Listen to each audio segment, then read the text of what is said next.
กินมีกะทิหญิง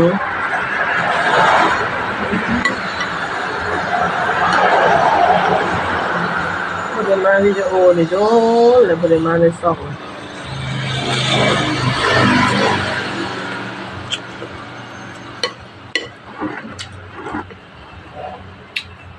หล่นโป่งครับ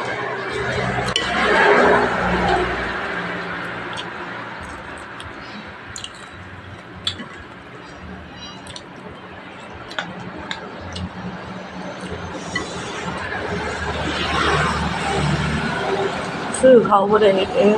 บ่แซ่บ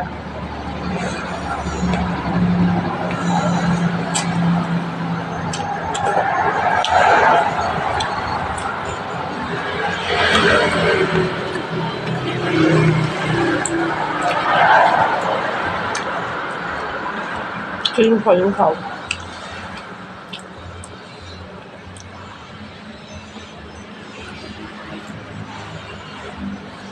แต่บอกเพชรสามมากกระเพาะขึ้นแล้ว